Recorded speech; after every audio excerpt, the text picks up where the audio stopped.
بسم اللہ الرحمن الرحیم۔ اللہ تعالیٰ کا احسان ہے کہ چند دوست سننے والے ہیں اور دنیا کے مختلف علاقوں میں اس فکر کے ساتھ جی رہے ہیں کہ دوستوں میں کچھ معیاری گفتگو ہو اور کہا سنا جائے۔ سیالکوٹ کا جو سانحہ پچھلے ہفتے پیش آیا ہے وہ اس بات کا سبب بنا کہ آپ کی خدمت میں حاضری نہ ہو سکی۔ اس حادثے کا اتنا شدید اثر تھا کہ کئی دن تک طبیعت پہ اس سے زیادہ شدید بوجھ تھا جو آج ہے، اور دوستوں سے اس مسئلے پر بات کرنے کی ہمت بھی نہیں تھی، اور یہ ہمارا زیادہ پسندیدہ موضوع بھی نہیں ہے۔ لیکن دنیا بھر سے اتنے زیادہ ٹیلی فون، موبائل فون اور اسی طرح میسیجز آئے کہ سوچا کہ کچھ نہ کچھ عرض کریں، اور کئی ایک دوستوں کو یہ جواب بھی دیا کہ گورنر پنجاب کے قتل پہ جو ریکارڈنگ ہوئی تھی، تاثیر صاحب جو گورنر پنجاب تھے اس کو سن لیں۔ اور جتنا جتنا یہ سانحہ سامنے آتا رہا اتنا ماضی میں گزری ہوئی شخصیات میں سے سر سید احمد خان، ان کے ساتھ تعلق اور ان کی فکر اور جد و جہد اس کی یاد ستاتی رہی۔ ہم اس سر سید کی بات نہیں کر رہے جو مذہبی عقائد اور قرآن کریم کی تفسیر اور ان چیزوں والے سر سید تھے، ہم اس سر سید کی بات کر رہے ہیں جن سے نواب محسن الملک ملنے کے لیے گئے۔ دونوں بڑے آدمی رات گئے تک آپس میں گفتگو کرتے رہے اور قومی اور ملی مسائل پہ ایک دوسرے کی آراء سنتے رہے، اور آخر کار اپنے اپنے کمروں میں جا سوئے۔ نواب محسن الملک کہتے تھے کہ اچانک میری آنکھ کھلی ایک شور سے، اور شور یہ تھا کہ کوئی رو رہا تھا اور دھاڑیں مار مار کر رو رہا تھا۔ آواز پہ غور کرتا رہا اور کچھ سمجھ نہیں آئی کہ رونے والا کون ہے، لیکن کوئی مرد تھا اور مردانہ آواز تھی۔ اٹھ کے کنڈی کو جھپٹا اور دروازہ کھول کے باہر گیا تو دیکھا سر سید ٹہل رہے ہیں اور زار زار رو رہے ہیں اور دھاڑیں مار مار کر رو رہے ہیں، اور میں سہم گیا اور خیال ہوا کہ کوئی ذاتی خاندانی حادثہ پیش آ گیا ہے اور بے قابو ہوئے جا رہے ہیں، تو پکڑا اور پوچھا کہ کیا ہوا، کوئی سانحہ ہو گیا؟ تو انہوں نے روتی آنکھوں سے دیکھا اور کہا کہ حضور صلی اللہ علیہ وسلم کی امت کے لیے رو رہا ہوں، یہ مسلمان کہاں جا رہے ہیں اور کیا کام کر رہے ہیں، اس کی بے چینی ہے اور اسی کا رونا اور اسی کا ماتم۔ ہم اس سر سید کی بات کر رہے ہیں جو راتوں کو اس امت کے کرب میں جاگتا تھا اور مسلمانوں کی حالت دیکھ کے روتا تھا۔ ان کے زمانے میں جن لوگوں نے عروج دیکھا تھا، اور بقول علامہ اقبال کے وہ آخری بڑی ہستی اور شخصیت جو پیدا ہوئی تھی اورنگزیب عالمگیر رحمۃ اللہ علیہ کی،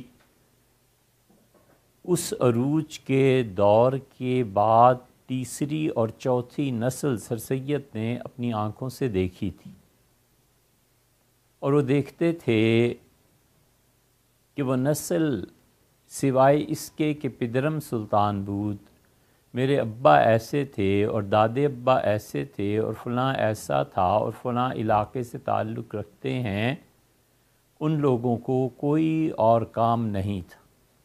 کہانیاں سنانا، گپیں مارنا اور جھوٹ کے پلندے، اس کے علاوہ ان کے پاس کچھ نہیں رہ گیا تھا، اور بڑے بڑے اونچے خاندانوں کے لوگ تھے، لیکن اب وہ جو مفتی اور قاضی تھے کسی زمانے میں ان کے دادا پردادا ہوتے ہوں گے یا ہوا کرتے تھے، اور اب محض ان کے نام کو بیچا اور کھایا جا رہا تھا۔ بڑے بڑے نواب اور بہت بڑی بڑی شخصیات، ان کی جو تیسری نسل آئی، تو سر سید نے ایک جگہ لکھا ہے کہ بے ملک نواب تھے، اور انہوں نے ان لوگوں کے قصے لکھے ہیں اور مسلمانوں کے ادبار اور زوال پر روئے۔ پھر انہوں نے بتایا کہ یہاں حکیم اور مفتی اور قاضی اور شہزادے اور زندگی کا کوئی شعبہ ایسا نہیں رہا جہاں اب سوائے اپنے باپ دادا کی گپوں کے علاوہ کوئی اور چیز رہ گئی ہو، اور اس قدر زیادہ زوال تھا کہ مولانا محمد اللہ صاحب جو اپنے زمانے کے بہت شہیر علماء میں سے تھے، اور اللہ تعالیٰ نے علم کا وافر حصہ انہیں عنایت فرمایا تھا، سر سید ان کے پوتے سے ملے تھے، اور سر سید کہتے تھے کہ محمد اللہ کو اپنے دادا کا نام لینا صحیح طرح نہیں آتا تھا، اور کچھ کا کچھ پڑھتا تھا، اور اس کے باوجود گپیں اس سے سن دو کہ انہوں نے یہ کیا اور انہوں نے یہ کیا، اور ان کے زمانے میں اس طرح لوگ تھے، اور دادا اتنے مستغنی تھے، اتنے بے نیاز تھے، اس طرح لات مار کے چلے آئے اور یہ کیا اور وہ کیا۔ یہ سارے قصے سن کے لوگ ہنستے تھے کہ دادا کا نام تو صحیح لینا نہیں آتا اور قصے سن۔ نواب خلیل اللہ تھے، اور وہ دو بڑے بادشاہوں کے، جہاں دیدہ بادشاہ اور خاندانی بادشاہ، اور یقیناً مسلمانوں کے لیے انہوں نے بڑا کام کیا۔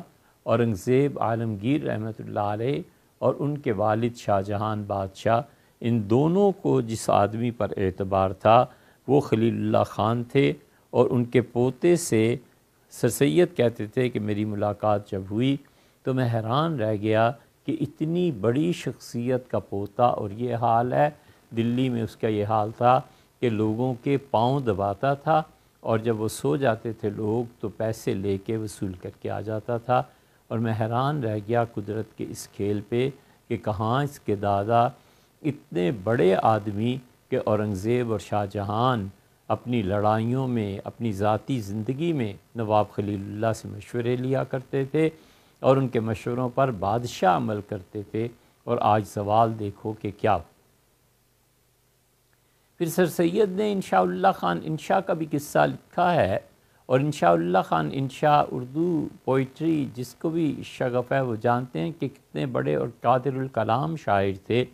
شاعری ان کی کس میدان میں تھی اس سے کوئی بحث نہیں ہے، لیکن ظاہر ہے کہ عیب کے لیے بھی ایک ہنر چاہیے، جیب کاٹنے کے لیے جیب کترا جو ہے اس کی بھی تو کوئی خصوصیت ہوتی ہوگی، تو اس سے شاعری سے کچھ بحث کیے بغیر وہ اتنے بڑے آدمی، اور ان کے آگے اولاد کا حال یہ تھا کہ وہ اتنا نادر شخص، اور اس کے پوتے جو تھے وہ اتنا نکمے تھے کہ سر سید کہتے تھے میں یقین نہیں کر پایا کہ یہ انشاء اللہ خان انشا جو اتنے بڑے شاعر تھے ان کی اولاد آگے کو ایسی نکلی۔ کس کس کا قصہ سنائیں جو سر سید نے لکھا ہے، اور ان کے علاوہ بھی بہت لوگ تھے، اور اسی طرح ان لوگوں میں سے آپ ذرا غور کیجئے کہ انہوں نے ان کے پوتے کے متعلق لکھا، انشاء اللہ خان انشا کی پوتیوں کے متعلق نہیں لکھ دیا، اور وہ تو کہتے ہیں کہ اودھ کے نواب صاحب نے انہیں اپنے گھر ڈال دیا تھا، نہ نکاح کرتے تھے نہ چھوڑتے تھے۔ اودھ کے نواب جو عیاشیوں کے مارے ہوئے تھے، یہ ان سب کا حال تھا۔ اس لیے مدراس کے گورنر لارڈ ہاربرٹ جب ان کا انتقال ہوا تو ان کے انتقال پہ سر سید نے ایک تعزیت نامہ بھی لکھا تھا، اور وہ ان کا ایک قول نقل کرتے تھے۔ غالباً اس موقع پہ ان کا قول دہرانا مناسب ہوگا کہ سر سید نے لکھا، میرا وہ دوست کہتا تھا کہ جب ہوا میں پتھر کو اچھالا جاتا ہے تو پتھر جتنا اوپر کو جاتا ہے، پھر وہ جب نیچے کا سفر شروع کرتا ہے تو پھر وہ زمین کے نیچے کی سب سے نچلی تہہ تک جب نہ پہنچے، جب تک اسے چین نہیں آتا. یعنی جتنی قوت سے پتھر کو اچھالو گے اس سے دگنا قوت سے وہ آگ کے واپسی پہ زمین سے ٹکرائے گا. تو یہ امت جو اس حد تک بڑی تھی اور اتنے مارکے اس سے مارے، اور پوری دنیا میں اس وقت 3-4 ہی تو سلطنتیں تھیں. سلطنت عثمانیہ تھی، یا مراکش والے تھے، یا یہاں ہندوستان کی سلطنت تھی. باقی تھا کون جس میں مسلمانوں کو فخر ہوتا اور یہ چیزیں ہوتی؟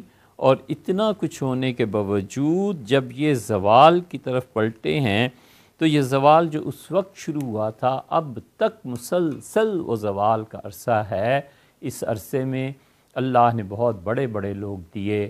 حالی تھے، شبلی تھے، سید سلیمان ندوی رحمۃ اللہ علیہ تھے. اختلاف فکر کے باوجود بہت بڑے بڑے لوگ تھے، لیکن اندھے لوگ تھے جن میں خدا کی طرف سے یہ حجت اور دلیل کے طور پر آئے، اور ان لوگوں نے بہت کوششیں کی کہ کسی طرح یہ زوال تھم جائے، مگر اب تک تو تھمنے میں نہیں آیا.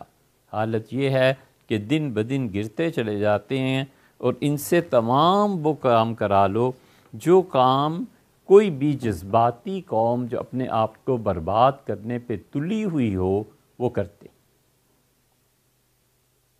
شمالی ہندوستان میں ایک محمدن کمیونٹی تھی. اس محمدن کمیونٹی میں، جسے آج کل کی اصطلاح میں کہتے ہیں کہ خط غربت کے تحت کوئی زندگی بسر کر رہا ہوگا، دن کا کھانا اور رات کا کھانا نصیب نہیں تھا، اور غربت کی حالت تھی کہ فاقے پڑے جاتے تھے. لیکن جہاں کسی نے کہا کہ تم کون ہو؟ ہم محمدن کمیونٹی ہیں، بڑے فخر سے سینہ تان کے، گھر میں کھانے کو نہیں. اور جس نے ہندوؤں کے خلاف، انگریزوں کو چیز کے خلاف دعوت دی، اٹھ کھڑے ہوئے، مار دیں گے، جہاد کریں گے، چاہے خود پٹ کے واپس آ جائیں، اور چاہے یہ نسبت اور تناسب بھی نہ دیکھیں کہ ہم کن ہتھیاروں سے لیس ہیں اور وہ کن ہتھیاروں سے لیس ہیں، اور ہم مقابلہ کس کا کرنے چلے ہیں اور ہم کس راہ پر چلے ہیں. سر سید نے بھی اس کا رونا رویا ہے. آپ کبھی شمالی ہندوستان کی تاریخ کو پڑھیں گے تو محمدن کمیونٹی کو پڑھیے گا کہ ان میں کتنے جوشیلے اور کتنے جذباتی جوان تھے جنہوں نے اپنا خون زمین پر بہا دیا. مگر حرام ہے کبھی یہ سوچا ہو کہ اس زمانے میں ترقی کے اسباب کیا ہیں، اختلافات کو برداشت کرنے کے کیا طریقے ہیں، کس طرح ہم عروج کے راستے پہ جا سکتے ہیں، کیا کر سکتے ہیں. سر سید جس کو نے اتنا کچھ کیا، اور سر سید جس نے ان حالات میں ایک یونیورسٹی، ایک ادارے کی بنیاد رکھی. آپ کو ہمیں اس سے ہزار اختلاف صحیح، لیکن اچانک ذہن میں آتا ہے کہ ایک جمال الدین افغانی بھی تھے. جمال الدین افغانی نے ایک رسالہ لکھا ہے، الدہریون فی الہند.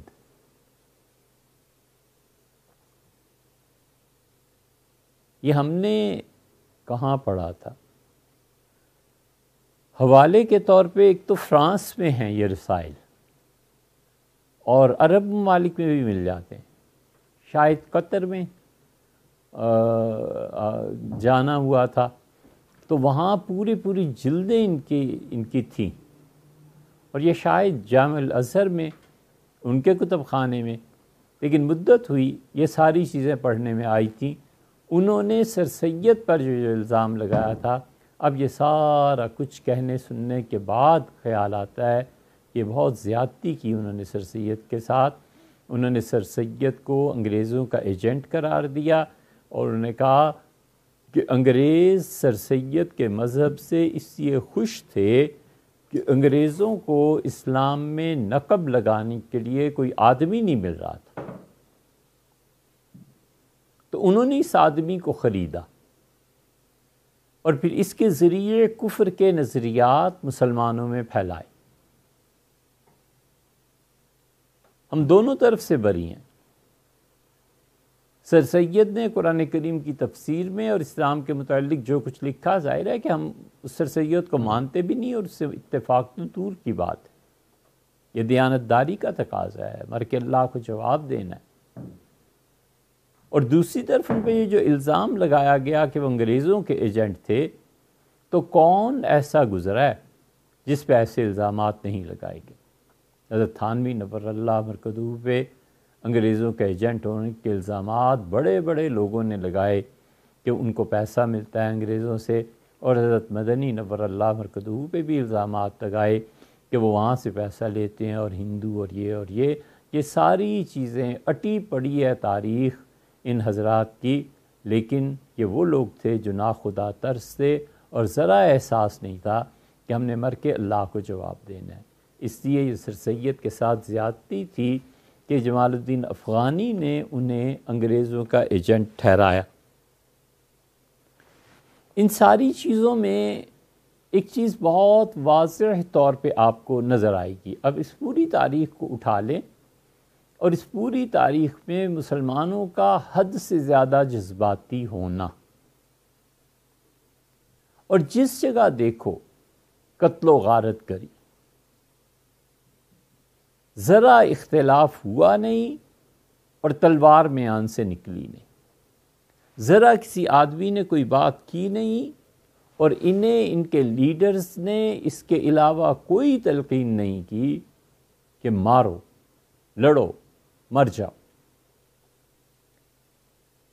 اس سے جو واقعہ سیالکوٹ کا ہوا ہے، اس پہ ہمیں ذرہ برابر تعجب نہیں ہوا، بالکل تعجب نہیں ہوا۔ یہ اور بڑھیں گے، یہ اور ہوں گے۔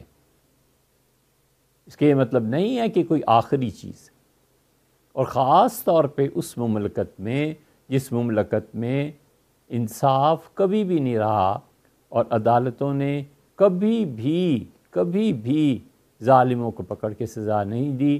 اس کا نتیجہ یہ نکلا ہے کہ مذہب کا کارڈ پلے کرنے والے جتنے بھی مذہبی لوگ تھے، ان میں سے آج تک کسی کو سزا نہیں ملی، اور کسی عدالت نے نہیں پوچھا کہ مولوی صاحب کس کھاتے اور کس شمار میں آپ نے باقی لوگوں کے لیے یہ مصیبت اور یہ عذاب کھڑا کیا۔ ہم میں سے ہر شخص کو جو کچھ بھی بولنا چاہیے پوری ذمہ داری کے ساتھ، اور 100% اس احساس کے ساتھ کہ مجھے اپنے کہے ہوئے ایک ایک لفظ کا اللہ کو جواب دینا ہے، اور اسے اس احساس سے بولنا چاہیے کہ میں کمرہ عدالت میں کھڑا ہوں، اور یہاں قانون اور فیصلہ کرنے والا اللہ ہے جو بے انتہا طاقتوں کا مالک ہے۔ قدرت نام کی کوئی چیز جو ہے وہ اسی کی ہے، اور ہر چیز، ہر بڑی سے بڑی صفت اسی کی۔ وہ پوری طرح سزا دینے پہ قدرت رکھتا ہے۔ ہم کیوں ایسی بات کہیں جس کو ثابت کرنے کے لیے قرائن کے علاوہ کچھ نہیں؟ جن لوگوں نے بھی اس قوم کی پرورش کی ہے، اور جن لوگوں نے بھی اس قوم کی قیادت کی ہے، اور جن لوگوں نے بھی اس ملک کی بھلائی کے لیے کوئی تنظیم، کوئی جماعت قائم کی ہے، چاہے وہ کتنے ہی مخلص کیوں نہ ہوں، اور چاہے وہ اس ملک کے کتنے ہی ہمدرد کیوں نہ ہوں، انہوں نے تشدد کی راہ دکھائی ہے۔ ان کی نیت کیا تھی ہم اس پہ شبہ نہیں کر سکتے۔ اللہ جانے اور ان لوگوں کی نیتیں جانے، مگر اس ملک میں MQM کی جماعت جو ہوئی، اس کی وجہ سے ہزاروں نہیں، اس سے بھی کہیں بڑھ کے جو قتل و غارت گری ہوئی ہے، جو پورے ملک کا امن اور سکون برباد ہوا ہے، پوری نسلیں تعلیم سے محروم رہی ہیں۔ افغان جہاد میں جتنا خون بہا ہے، اور جتنی نسلیں مدارس کی برباد ہوئی ہیں، اور تیسرے اور چوتھے درجے کے بچے بھاگ کھڑے ہوئے اور ہمارے اساتذہ اور ہمارے مشائخ انہیں تلقین کرتے رہے کہ اگر اتنی بڑی حکومت اور چیزیں سنبھالنی ہیں تو کم سے کم اپنی تعلیم تو پوری کرو. یہ سب چیزیں ہمارے آنکھوں دیکھی ہیں، اور یہ آنکھوں دیکھے کس سے؟ اور MQM کے بعد پھر جو لوگ بھی تھے انہوں نے طاقت کے لیے چنا اور سپاہ صحابہ رضی اللہ عنہ کو استعمال کیا. یہ سپاہ کیسے بنی، بانی کون تھے، اور وہ کس وقت بنی؟ جب ایران اور عراق میں شدید جنگ جاری تھی، اور وہ سیاسی جو کچھ بھی ہوا سو ہوا، ہم نے دیکھا بھی ہے. اس کے باوجود ہم وہ بات نہیں کہہ سکتے جس کا اللہ کے ہاں جواب دینا پڑے اور خدا کو جواب نہ دیا جا سکے. لیکن جن لوگوں نے بھی اسے بنائی تھی، گھر گھر انہوں نے کفر کو جاری کیا، فتوے لگے کافر کافر، شیعہ کافر، اور ہمارے بچے وہ کہتے رہے، اور اس نعرے کو اتنا بڑھایا کہ جو نہ بولے وہ بھی کافر، جو نہ مانے وہ بھی کافر، جو شیلے جوان. اور آئے دن خون اور قتل و غارت کری ہو رہی ہے. کبھی مساجد میں ہو رہی ہے، کبھی اہل تشیع کی عبادت گاہوں پہ حملے کیے جا رہے ہیں، کبھی ان کو مارا جا رہا ہے اور ان کو مارنے کے لیے تلے ہوئے ہیں. اور حقیقت میں پتہ نہیں کون قسم کہ کہہ سکتا ہے کہ اللہ کی قسم ہے کہ شیعہ سنی فسادات تھے. عین ممکن ہے، جس کا امکان بہت حد تک ہے کہ کچھ لوگ اس میں ملوث تھے، اور نہ حقیقت میں وہ شیعہ تھے اور نہ سنی تھے. محض انہوں نے اس نسل کو برباد کرنے کے لیے اور اپنے مفادات اور سیاسی مفادات حاصل کرنے کے لیے یہ خون کی ہولی کھیلی گئی. یہ ہولی میں جو رنگ بھرے گئے یہ مسلمانوں ہی کا خون تھا، یہ ہماری نوجوان نسلوں ہی کا خون تھا. گھر گھر میں فسادات ہوئے، مفت کتابیں بانٹی گئی. اہل تشیع کے ہاں وہ کتابیں دی گئیں جو ان کو سنیوں سے نفرت دلائیں، اور سنیوں کے ہاں وہ تقاریر، کیسٹس اور ہر چیز جو اہل تشیع سے انہیں نفرت دلائیں. اور کوئی نہیں کہہ سکا کہ بھائی اس امت کا یہ اختلاف قیامت تک یہ خندق بھرنے والی نہیں ہے. اہل سنہ کے خلاف جتنے بھی طبقات اٹھے، خواہ وہ معتزلہ ہوں، خواہ وہ خارج ہوں، کوئی بھی ہو، یہ وقت کی نظر ہو گئے، آہستہ آہستہ دھیرے دھیرے مٹ گئے. مگر یہ اتنا بڑا اختلاف ہے، یہ تو حضرت مہدی کے آنے تک بھی ختم نہیں ہوتا. اور اس اختلاف کا حل برداشت ہے. اس اختلاف کا حل اتحاد اور ایک جگہ ہو جانا اور ایک دوسرے کے عقیدے کو تسلیم کر لینا یہ نہیں ہے. اس کا حل یہ ہے کہ اہل سنہ اپنے عقیدے پہ قائم رہیں اور اپنے بھائیوں کو برداشت کریں، اور اہل تشیع اپنے عقیدے پر قائم رہیں اور اہل سنہ کو برداشت کریں. اب کس کے عقیدے کے کیا دلائل ہیں یہ اسے پتہ ہوگا نا کہ اللہ کو کیا جواب دینا ہے. تو کیا ضرورت ہے اسے چھیڑنے کی؟ اس کے پاس کتابیں نہیں ہیں، اس کے پاس شعور نہیں ہے، اس کے پاس تعلیم نہیں ہے، اسے نہیں پتا کہ مر کے اللہ کو جواب دینا ہے.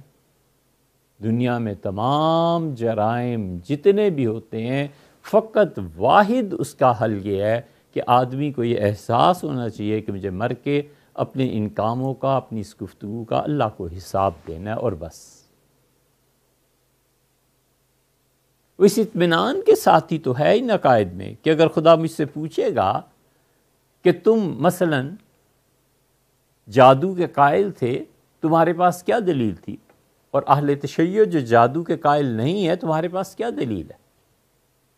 اسے اطمینان ہوگا نا، تو ہی تو مانتا ہے.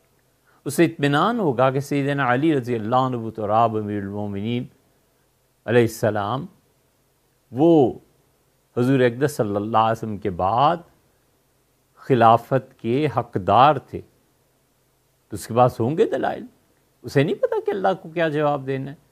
اور اسی طرح اہل السنہ میں سے جس کا عقیدہ ہے کہ خلافت جس طرح چلی ہے یہی ترتیب برحق ہے اور اسی پہ میرا عقیدہ ہے، اسے نہیں معلوم کہ اللہ کو کیا جواب دینا ہے. اللہ نے عقیدے کے بارے میں پوچھا تو میں کیا عرض کروں گا کہ اے پروردگار عالم میرا عقیدہ کیا تھا؟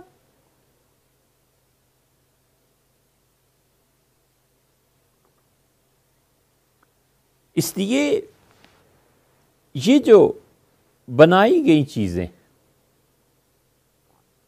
اس میں تشدد کا عنصر رکھا گیا، نتیجہ اس کا قتل و غارت گری کا یہ نکلا کہ علامہ الحفیظ اس زمانے میں ہماری آنکھوں دیکھی باتیں کہ جو سپاہ صحابہ رضی اللہ عنہ میں نہیں گیا وہ کفر سے کم سزا کا تو مستحق ٹھہرا ہی نہیں۔ علماء کے حلقے میں اس کو اس طرح نکال کے پھینک دیتے تھے جس طرح دودھ سے مکھی نکال دی جائے، کوئی پذیرائی نہیں ہوتی تھی۔ اور کوئی سیدنا علی رضی اللہ عنہ کے مناقب بیان کر دے تو اس پہ تہمت لگتی تھی کہ یہ آدمی شیعہ ہو گیا، نیم شیعہ ہو گیا۔ بہت سی چیزیں ایسی آپ کو ملیں گی، اور یہ سب کچھ کروانے والے پھر کہتے ہیں کہ ضروری نہیں ہے کہ وہ شیعہ ہوں اور ضروری نہیں ہے کہ وہ سنی ہوں۔ یہ سب کچھ خون کی ہولی کھیلنے والے، اور 3 دہائیاں اس میں گزر گئیں، 3 دہائیاں تقریباً 25-30 سال اس میں گزرے، اور کون نہیں جانتا۔ صبح گھر والے دعا کرتے تھے کہ شام کو خیریت سے واپسی ہو، اور شام کو نکلنے والے کے لیے بھی دعائیں ہوتی تھیں کہ خدا کرے خیر سے واپس آؤ۔ مائیں اپنے بچوں کو مسجد نہیں بھیجتی تھیں، مائیں اپنے بچوں کی اب تک حفاظت کرتی ہیں کہ کہیں مسجد جا کے کسی گمراہ کہتے نہ چڑھ جائے، کچھ ہو نہ جائے۔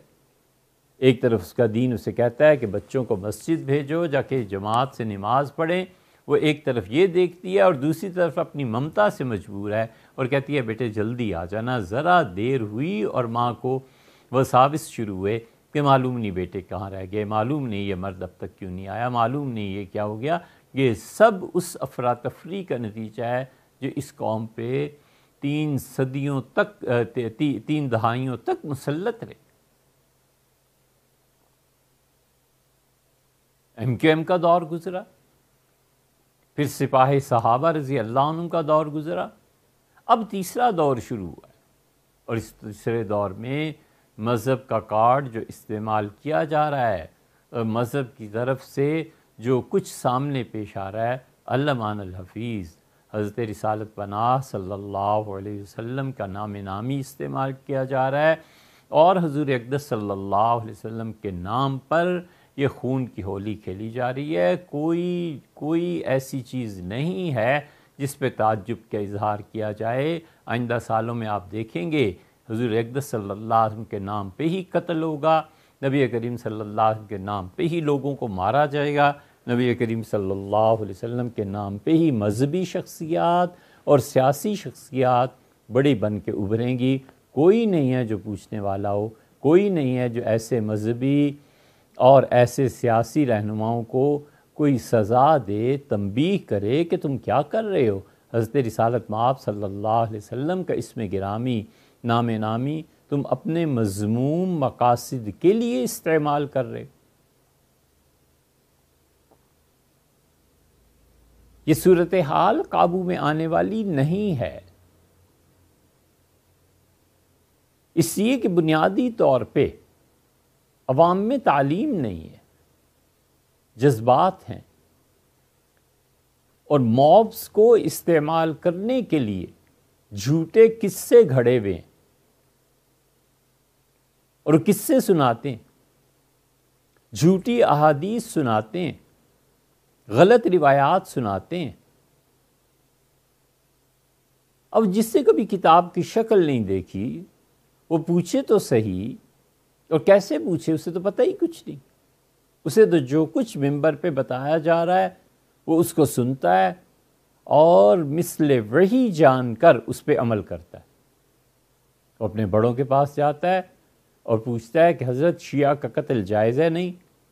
تو کہتے ہیں جنہوں نے کرنا ہوتا ہے نا وہ کر کے آتے ہیں، پوچھتا کوئی نہیں۔ یہ کیا ہے؟ شہ دینا نہیں ہے، لیکن چونکہ وہ کسی فرقے کے بڑے آدمی ہیں نا تو ان پہ تنقید کی جا سکتی ہے، جو کرے گا سو بھگتے گا۔ جو نام لے گا اس فرقے سے خارج ہوگا، اس فرقے کے باقی علماء اسے کافر قرار دے دیں کہ ارے ارے ارے تم نے حضرت کا نام لے لیا اور حضرت یہ اور حضرت وہ. لیکن انہوں نے جس تعصب کے تحت ڈبو دیا قوم کو، اور خون خون ہر طرف ہو گیا، حتیٰ کہ اس آگ کی خود نظر ہو گئے. یہ اسی ملک میں ہو سکتا ہے جہاں احتساب کی قوتیں کمزور پڑ جائیں.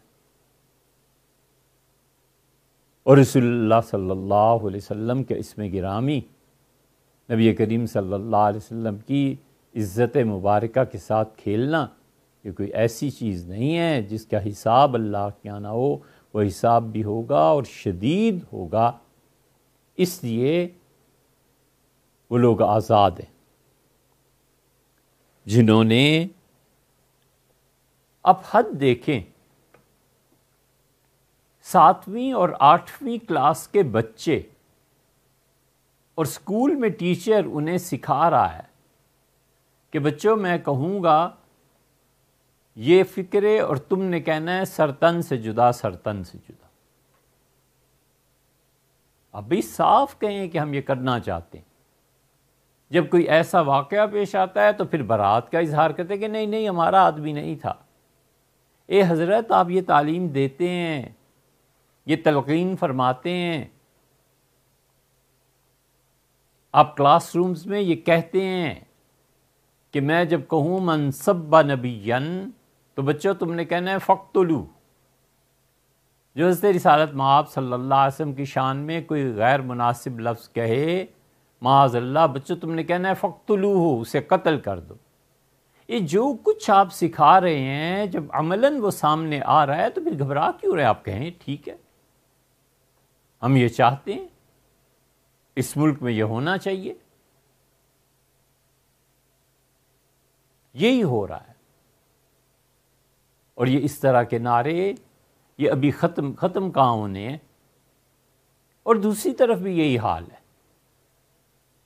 کون نہیں جانتا کہ ہمارے وزیر داخلہ شیخ رشید صاحب جاتی عمرہ کے متعلق یہی کہتے رہے نا، نواز شریف صاحب کے خاندان اور انہوں کے متعلق، کہ مار دو، جلا دو، آگ لگا دو، مارو. کوئی دنیا میں حل ہی نہیں رہ گیا سوائے تشدد کے اور سوائے دہشت گردی کے اور سوائے لوگوں کی عزتوں اور ان کے اموال اور ان کی جانوں سے، ان کے خون سے کھیلنے کو. تمہیں مر کے اللہ کو کوئی جواب نہیں دینا. صرف یہی دنیا ہے. نموت و نحیا، ہم آج زندہ ہیں کل مر جائیں گے. وما یہلکنا الا الدہر، اور زمانے کے علاوہ کوئی چیز نہیں ہے جس کی گردش میں آ کے انسان بس موت ہی موت ہے، اس کے علاوہ کچھ نہیں. یہ عقیدہ رکھ لیا ہے. بجلی کے بل جلانا، لوگوں کو کہنا کہ اٹھو اور سول نافرمانی کی تحریکیں اٹھاؤ، یہ سب کیا ہے؟ آپ نے قوم کو تیاری ان کاموں کے لیے کیا ہے کہ مارو، جینے نہ دو. اسی طرح جو کل تک پشاور میں بچوں کے سروں سے فٹ بال کھیلتے تھے، ان کو آج یہ کہنا کہ قومی دھارے میں شامل ہو جائیں اور یہ ہو جائے اور وہ ہو جائے اور آپ ہمارے محسن اور یہ، اور غضب ہے خدا کا کہ پورا ملک ہے، پوری قوم ہے، اللہ کا شکر ہے، حکومت ہے، اس کے باوجود کسی فریق کو کہنا کہ 1 مہینے کے لیے جنگ بندی کر لیں. کون فریق اور کیسا فریق؟ کیا باقی قوم نہیں ہے؟ کیا باقی مسلمان نہیں ہیں؟ کچھ خیال نہیں آتا کہ صدر ہے، پرائم منسٹر ہے، چیف آف آرمی سٹاف ہے، اسمبلی کا اسپیکر ہے، گورنر ہیں، یہ سب عہدے قابل عزت اور قابل احترام. آج ایک ہے، کل دوسرا ہے، پرسوں تیسرا ہے. افراد سے غرض نہیں، یہ سب عہدے قابل احترام ہیں. اور اگر ان عہدوں کی ہیبت لوگوں کے دلوں سے نکل جائے گی، صدر مملکت اور وزیر اعظم اور چیف کے لیے لوگ غلط الفاظ استعمال کرنے لگیں گے، تو ان کی جڑ اکھڑ جائے گی، ان کا ملک باقی نہیں رہے گا۔ اب کیوں تاریخ کو نہیں پڑھتے؟ اسپین میں یہ صورتحال پیدا ہو گئی تھی، اور امیر المومنین کی ایک اور قاضی القضات چیف جسٹس، ان دونوں کی عزت اور قدر لوگوں کے دل سے نکل گئی تھی۔ تو اس وقت کے امیر المومنین نے پھر اجلاس بلایا، اس نے کہا کہ مجھے اور قاضی القضات چیف جسٹس کو لوگ کچھ سمجھتے ہی نہیں۔ تو انہوں نے جو تدابیر اختیار کی تھی ان میں سے ایک یہ تھی کہ زمانہ اس وقت ایسے ہی تھا، وقت ایسے ہی تھا، انہوں نے کہا کہ بڑے بڑے اسٹیچوز بنائے جائیں، اور جتنے بڑے بڑے شاہراہ ہیں، چوک ہیں، ان چوکوں میں امیر المومنین کا اور قاضی القضات کا، چیف جسٹس کا، وہ اسٹیچو بڑا کر کے لگایا جائے تاکہ لوگ دن رات ہمیشہ گزریں اور ان کے دلوں پر اس کی ہیبت پڑے۔ وہ ہیبت کتنی قائم ہوئی نہیں ہوئی اس سے بحث نہیں، لیکن امر واقعہ یہی ہے۔ اسی کو شیخ سعدی نے کہا، بازی بازی بریش بابا بازی، بچے کا کھیلنا اور کھیل کھیل میں باپ کی داڑھی سے کھیلنے لگے، یہ بھی کوئی کھیل ہے؟ یہ تعلیم، یہ تلقین، یہ ایک انتہا پہ لے جا رہی ہے۔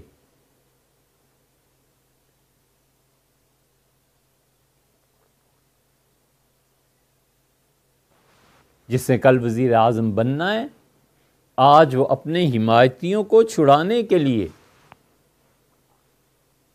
ٹی وی اسٹیشن پہ حملہ کر دے، اور جس نے ایک مرتبہ سے بھی زائد بننا ہے وہ سپریم کورٹ پہ جا کے حملہ کر دے، اور جس نے بننا ہے وہ جا کر تھانے میں سب پولیس والوں کو سارے قانون توڑ کے اپنے حمایتیوں کو چھڑا لائے۔ ہمیں کسی سے کوئی غرض نہیں، ہم صرف اپنے دوستوں سے کہتے ہیں کہ تم غور کرو یہ کیا حرکتیں، یہ ملک نہ رہا اور خدا نہ خواستہ یہ اگلی نسلوں میں اللہ کا دین نہ رہا تو پھر ہم پرکاہ کے قابل بھی نہیں۔ یہ لیڈرشپ ہے جو اس وقت یہ کام کر رہی ہے، یہ ایک انتہا ہے، اور کوئی قانون نہیں، کوئی پوچھنے والا نہیں۔ دو انتہائیں ہیں، ایک انتہا یہ ہے کہ جو جی میں آئے کیے جائیے، اور لوگوں کی عزتیں، نمبر 2 ان کے مال، اور نمبر 3 ان کی جان، یہ سب چیزیں برباد ہو جائیں، اور جو آدمی ان معاملات میں دخل دے اس کو یا تو قتل کر دو، مار دو، یا پھر اتنا مجبور کرو کہ اس ملک سے بھاگ جائے۔ اس موقع پہ پہنچ کے 2 آیات بار بار یاد آتی ہیں۔ حضرت لوط علیہ السلام نے اپنی قوم کی حالت جب دیکھی تھی، اور جب قوم نے انہیں قتل کرنا چاہا اور قوم نے ان کے ساتھ کچھ زیادتی کرنا چاہی، تو ان کا او آوی الی رکن شدید، کاش میری قوم کے لوگوں میرا کوئی مضبوط سہارا ہوتا تو آج کے دن میں اس کی پناہ میں چلا جاتا، اور جس طرح تم میرے پیچھے پڑ گئے ہو میں تم سے جان چھڑا لیتا۔ اور پھر وہ آیت بھی یاد آتی ہے جب انہوں نے کہا کہ اخرجوا آل لوط من قریتکم، اس لوط کو اور اس کے ماننے والوں کو نکالو یہاں سے، ان کا جرم کیا ہے، اس زمین کو کیوں چھوڑ دیں؟ انہم اناس یتطہرون، یہ لوگ پاک رہنا چاہتے ہیں۔ معاشرے میں جب پاک رہنا جرم بن جائے، جب انصاف جرم بن جائے، جب حق بات کہنا جرم بن جائے، تو پھر معاشرہ کہتا ہے یا تو تم ہجرت کر جاؤ یا پھر ہمارے ہاتھوں اپنا خون کروا لو۔ اس حد تک ہم گر گئے ہیں، اس حد تک۔ ایک چوٹی یہ ہے، اور دوسری چوٹی پھر الحاد ہے کہ اسلام کا مذاق اڑاؤ، انبیاء علیہ السلام کا مذاق اڑاؤ۔ کتنے % لوگ ایسے ہیں جنہوں نے حضرت رسالت پناہ صلی اللہ علیہ وسلم کے لیے نامناسب الفاظ استعمال کرنا، دل کانپتا ہے حضور اقدس صلی اللہ علیہ وسلم کے لیے توہین کے لفظ کہنے سے کپ کپی طاری ہوتی ہے دل پہ، اس لیے نامناسب الفاظ کا لفظ استعمال کرتے ہیں۔ اس پہ کبھی پڑھا ہے اسلامی نظریاتی کونسل نے کیا ریکمینڈ کیا ہے کہ اسے کیا سزا ملے گی؟ اس پہ کیوں نہیں چلے جاتے؟ کیوں نہیں یہ کہتے؟ نظریاتی کونسل کس لیے بنائی تھی؟ اللہ تعالیٰ نے جنہیں علم دیا تھا، بڑے بڑے لوگ اس میں شریک تھے، اور اللہ تعالیٰ نے جو بھی توفیق بخشی ان کو کام کی، ان میں کچھ ابھی بھی زندہ ہیں، کچھ اللہ تعالیٰ کے حضور میں پہنچ گئے۔ یہ سب لوگ تھے۔ مولانا غلام رسول سعیدی صاحب تھے، بریلوی مکتبہ فکر میں ان سے بڑا آدمی کون ہے؟ ہم اپنے تاثرات کا اظہار کر رہے ہیں کہ بہت علم اللہ نے انہیں دیا تھا، اور وہ فیصلے ایسے ہیں جس پہ دیوبندی مکتبہ فکر میں اس وقت قابل صد احترام اور بہت بڑی شخصیت اللہ تعالیٰ سلامت رکھے مفتی محمد رفیع صاحب عثمانی، ان کے فیصلے ہیں۔ شیعہ مکتبہ فکر میں بھی لوگ تھے، اہل حدیث کے مکتبہ فکر کے لوگ تھے، ان سب نے کچھ چیزیں لکھ دی ہیں، اسلامی نظریاتی کونسل میں وہ چیزیں پڑھی ہوئی ہیں۔ کیوں نہیں وہ قانون بنائے جاتے؟ کیا ایک ہی حل رہ گیا کہ سر تن سے جدا اور مارو، اور منصب نبی، اتنی بڑی چیز کہ ایک انسان کو قتل کر دینا ہے، اور اس کی بنیاد اتنی ضعیف حدیث جس کو محدثین بار بار ضعیف کہتے ہیں، بار بار اس میں جرح کرتے ہیں۔ ابن عساکر نے نقل کی ہے، خطیب نے نقل کی ہے، اور بہت سے بڑے بڑے محدثین نے اسے نقل کیا، اور ساتھ ہی یہ بھی کہا کہ یہ قابل احتجاج یعنی دلیل نہیں بن سکتی۔ اور آپ بچوں کے ہاتھوں میں یہ ہتھیار دے رہے ہیں، بچوں کو سکھا رہے ہیں کہ منصب نبی فقتل، جو حضور اقدس صلی اللہ علیہ وسلم کی توہین کرے، معاذ اللہ نامناسب الفاظ کہے، اس کو قتل کر دو۔ تو حیرت میں ڈوب گئے جب یہ نعرے سنے جم غفیر سے کہ سب کہہ رہے ہیں فقتلو، مارو اسے، قتل کر دو۔ یا تو پھر آپ فیس کریں، آپ کہیں ہم نے قتل کیا، کر لو جو اب کرنا ہے، ہم اسی کے قائل۔ جب ایسے حادثات ہو جائیں تو آپ جان چھڑائیں، اور جو بیج آپ نے لگائے ہیں اس کے درخت کے پھل سے آپ گریز کریں، اور جب اپنا موقع آئے تو پھر امت کو، لوگوں کو استعمال کریں اور یہ سکھائیں۔ دوسرا عروج بھی دیکھ لیجئے، الہاد ہے۔ ہمارے بچے الہاد کا شکار ہیں۔ الہاد کے لیے بہت کچھ کہا سنا جا چکا، اس پہ پوری ریکارڈنگز موجود ہیں۔ یونیورسٹیز میں الہاد ہے۔ حق تعالی شانو پہ اعتراضات کی ایک لمبی فہرست ہے۔ تقدیر کے جیسے نازک مسئلے پہ جو اللہ کی صفات سے تعلق رکھتا ہے، کالجوں اور یونیورسٹیوں میں بحث ہوتی ہے، اور اسلام میں کیڑے نکالے جا رہے ہیں، اور صحابہ کرام رضی اللہ عنہم پہ بلا جھجک تنقید اور ان کو برا بھلا کہنا۔ ہمارے نزدیک صحابہ کرام رضی اللہ عنہم اور خلافت راشدہ ان حضرات کے اقوال کا ایک درجہ ہے۔ ہم صحابہ کرام رضی اللہ عنہم کے اور خلافت راشدہ کے وہ افعال اور وہ اعمال جو اہل السنہ نے خود فیصلہ کیا ہے، اس کو قانون کی بنیاد سمجھتے ہیں۔ ایک طبقہ اس معاشرے میں ایسا ہے جو کہتا ہے صحابہ کرام رضی اللہ عنہ تو بالکل قانون کا ماخذ نہیں بنتے، البتہ کتاب و سنت ہیں قانون کا ماخذ۔ ایک طبقہ ہے جو کہتا ہے خدا کی کتاب اور اہل بیت کرام رضی اللہ عنہم کی احادیث یہ قانون کا ماخذ ہے۔ یہ سب علمی مباحث ہیں،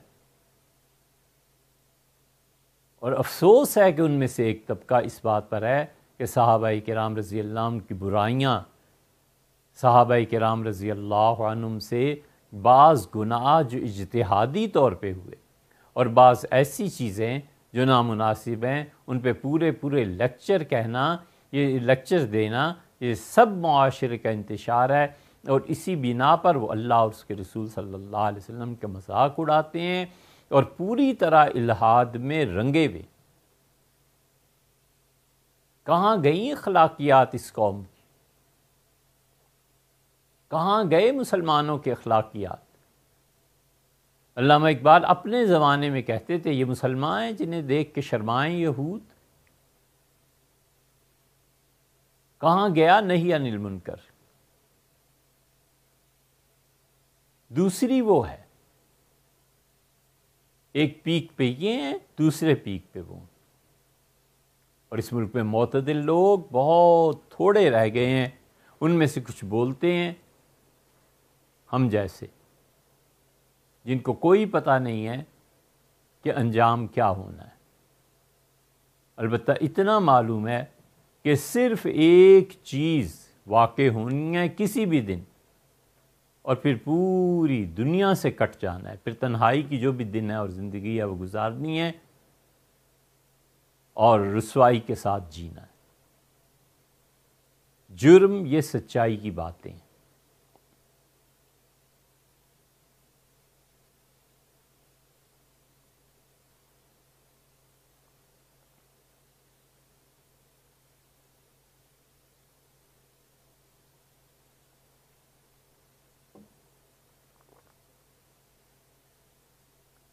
کوئی حل نہیں ہے،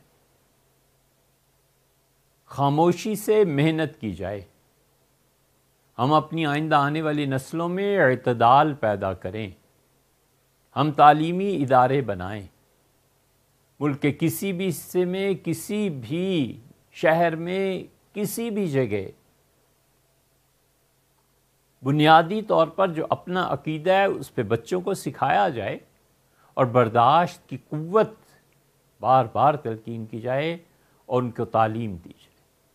تعلیم کے علاوہ کوئی حل نہیں ہے، ورنہ یہ سیالکوٹ کا واقعہ اور فلاں واقعہ اور فیصل آباد میں جو کچھ ہوا ہے اور جو کچھ گورنر پنجاب کے ساتھ ہوا تھا، یہ آئے دن کا کھیل بنے گا۔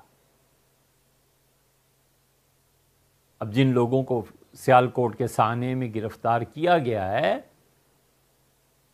اول تو ہونا کیا ہے؟ اسی کہ ہمیں قانون ساز اداروں پر، قانون نافذ کرنے والے اداروں پر ہم لوگوں کو اعتماد نہیں ہے، اور ہو بھی گیا، پھانسی بھی چڑھا دیا تو ہم ہر ہفتے 2 ہفتے میں ادھر گزرتے ہیں۔ جو لوگ ایسے ہوتے ہیں وہ پھانسی نہ چڑھے تو ان کا فائدہ، اور چڑھ گئے تو ان کا بھی فائدہ اور پچھلوں کا بھی فائدہ۔ وہ پھر ایک پاک درگاہ بن جائے گی، وہ زیارت کی جگہ بن جائے گی، لوگ آ کے شہید ناموس رسالت کے نام پہ نذرانے پیش کریں گے، عقیدت سے آئیں گے، اور ہر ٹرک اور بس والا گزرتے ہوئے 50-100 اپنی حیثیت کے مطابق پھینک کے چلا جائے گا۔ جئیں تو اور مریں تو، دونوں صورتوں میں نفع ہی نفع ہے۔ اور پھر انہی مزارات کے نام پہ اور انہی شہداء کے نام پہ ایندھن دیا جائے گا ان تحریکات کو کہ مارو۔ آپ یہ بات لکھ لیں کہ مذہب کے نام پہ جو تشدد ہوتا ہے اس کا فائدہ سیکولر قوتوں کو پہنچتا ہے۔ وہ قوتیں پورا فائدہ اٹھاتی ہیں جو کہتی ہیں میرا جسم میری مرضی۔ وہ اس بات کا انتظار کرتی ہیں کہ مذہب کے نام پہ کوئی ڈرامہ ہو تو صحیح، تاکہ ہمیں ایندھن ملے، ہمیں غذا ملے، ہم لوگوں کو اس بات کا قائل کر سکیں کہ مذہب فتنے کی جڑ ہے۔ معاذ اللہ، استغفر اللہ۔ نہرو پھنس گیا تھا نا اس مخمصے میں، اس کا کوئی دین ایمان کیا، ہندو دھرم پہ بھی اعتماد نہیں تھا۔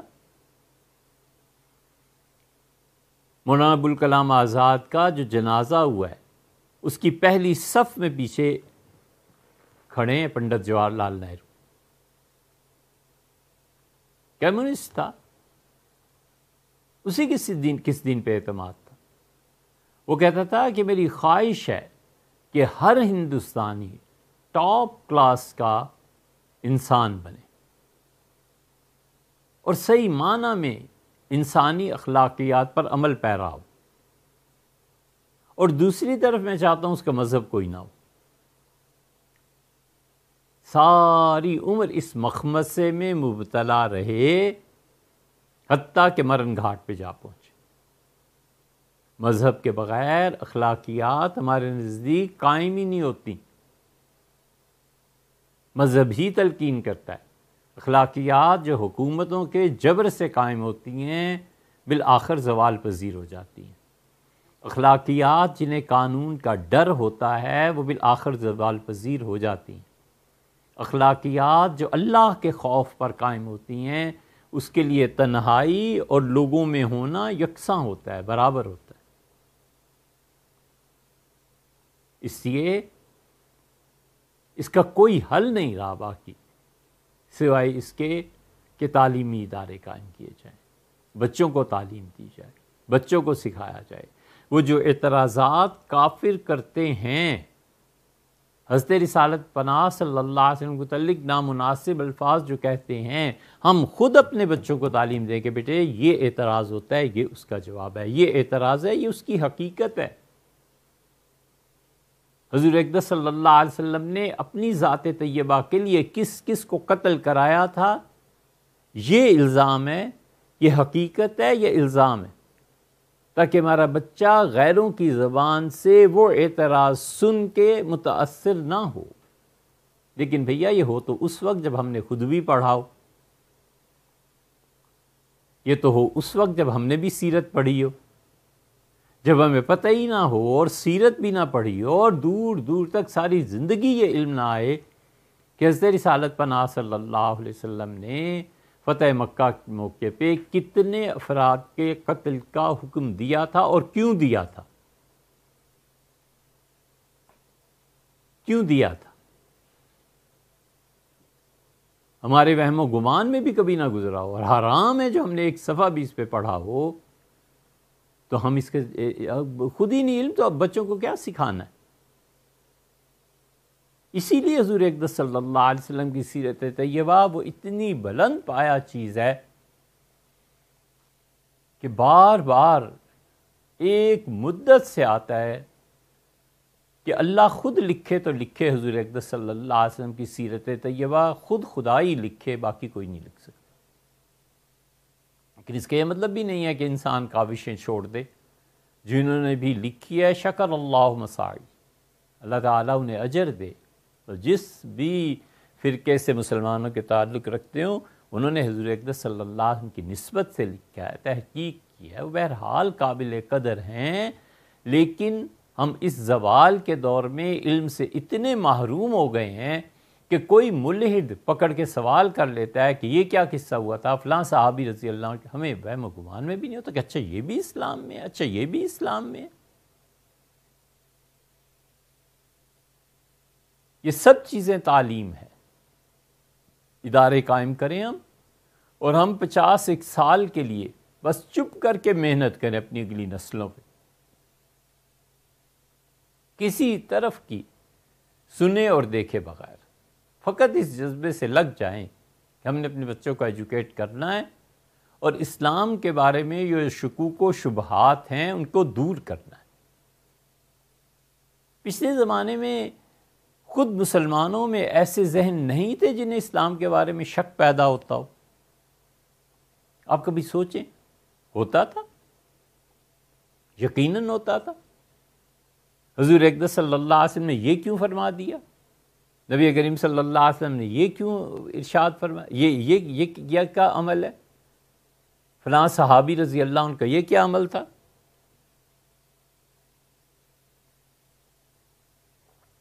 خلافت راشدہ میں یہ کیا ہو رہا تھا، سیدنا عثمان رضی اللہ عنہ نے اتنے لاکھ کیوں رکھ لیے، یہ سب سوالات پیدا ہوتے تھے۔ مگر اس وقت منبر جو تھا مضبوط تھا، پڑھے لکھے لوگوں کے ہاتھ میں تھا، وہ ویلکم کرتے تھے، کہتے آؤ بچوں تمہیں سمجھاتے ہیں کہ اصل قصہ کیا ہوا تھا۔ بچوں کا دماغ نہیں دل بھی مطمئن ہوتا تھا۔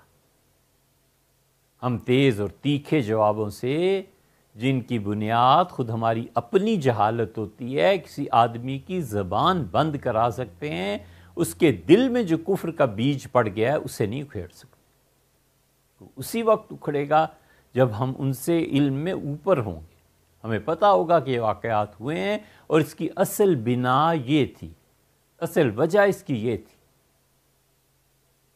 کون ہے آج جو سکندر اعظم کا دفاع کرے؟ 5 ریاستیں تھیں عربوں کی، اور غزہ میں جو تباہی اس سکندر اعظم نے بربادی چڑھا دی تھی اور کئی ہزار لوگوں کو قتل کر دیا اور 50,000 غلام بنا لیے، اور وہاں کے بڑے بڑے لوگوں کو اپنی گاڑی رتھ جو چلتا تھا اس گاڑی کے پہیوں کے ساتھ پورے غزہ میں گھما کر اور ان کی چیتھڑے اڑا دیے، ان کی ہڈیاں پیس کے رکھ دیں۔ اب کون ہے سکندر اعظم کا جو دفاع کرے؟ کوئی مورخ ہے جو اس سے انکار کر سکتا ہے؟ لیکن اللہ کا شکر ہے کوئی تشبیہ نہیں دی جا رہی، ویسے مثال اور قرب تفہیم کے لیے عرض کر رہے ہیں کہ حضرت رسالت پناہ صلی اللہ علیہ وسلم کے بے شمار غلام اب بھی ہیں جن کی حیات طیبہ کے ایک ایک شعبے کا دفاع کر سکتے ہیں۔ دفاع کیا کرنا ہے؟ وہ بتاتے ہیں کہ یہ حق ہے، یہ سچ ہے، یہ سچائی ہے، یہ سچائی ہے۔ اس موقع پہ یہ واقعہ ہوا تھا اور حضور اقدس صلی اللہ علیہ وسلم خاموش رہے، آپ نے اس کی کوئی مصلحت بیان نہیں کی۔ اس کا مطلب ہے کہ بچوں یہ ہماری عقل سے بالا چیزیں ہیں، ان کی خاموشی کے سامنے ہمیں اپنا سر جھکا دیں۔ ٹھوس علم صحیح معنی میں انسانی اقدار اور تعلق مع اللہ اور کہیں سے تربیت ہوئی بھی ہو اور کہیں کسی کی دعاؤں میں اور دعائے نیم شب میں شامل رہے ہوں، تب جا کر یہ چیزیں آتی ہیں۔ اس لیے دونوں انتہاؤں میں ہم گھرے ہوئے ہیں، ایک طرف حضور اقدس صلی اللہ علیہ وسلم کے نام پہ جو کچھ ہو رہا ہے، اور دوسری طرف چلے جائیں تو الحاد اور دہریت کے نام پہ ہو رہا ہے۔ اللہ تعالیٰ ان دونوں سے محفوظ فرمائے۔